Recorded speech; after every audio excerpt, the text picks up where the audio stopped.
Who is Satan? Satan na tinalakay po ni Pastor Russell Campos sa 365 Daily Devotion.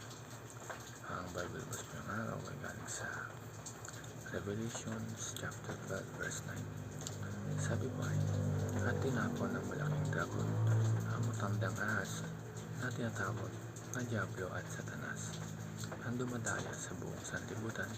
Siya ay tinapon sa lupa at ang kanyang mga anghel ay itinapong kasama niya. Itong nakaraang araw, pinag-usapan natin ang story ni na Cain at Abel, ang difference ng tamang puso sa pagsamba at panganib ng galit. Pero ngayon, we're going to look behind the scenes. Bakit nga ba may kasamaan? Bakit may tukso? We need to know our enemy. The first teaching is, Satan is the serpent of old. Sinabi sa verse, siya ang matandang ahas. Ibig sabihin, hindi siya bago sa larong ito. He's been here since the Garden of Eden.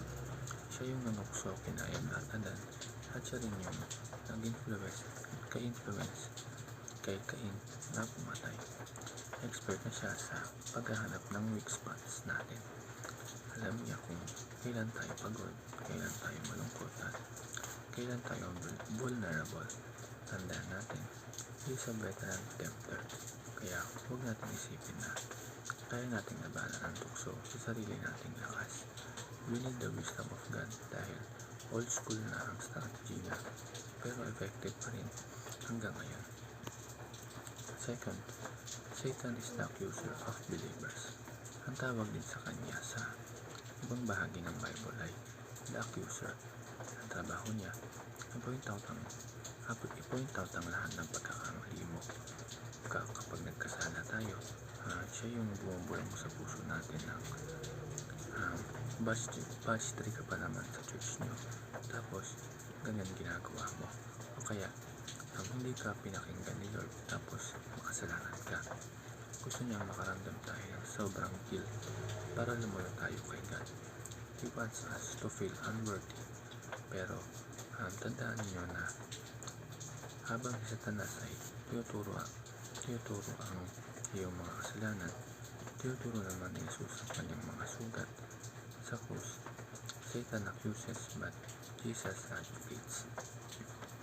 Ang last teaching, Satan is the deceiver of humanity.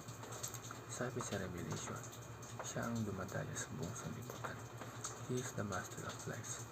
Hindi siya laging nagpapakita na parang halimaw. Minsan ang tukso niya ay mukhang masaya, cool, o safe. Deception means making a wrong turn look like a shortcut. Niloloko niya tayo na ang kasalanan ay walang consequences.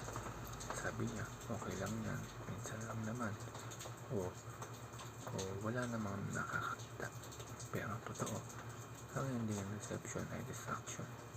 Kaya dapat ang GPS natin ay salita ng Diyos. Bible naman sabi sa atin kung nasa tamang lane ka pa ba o nadadaya ka na ng kaaway. Yun lamang po.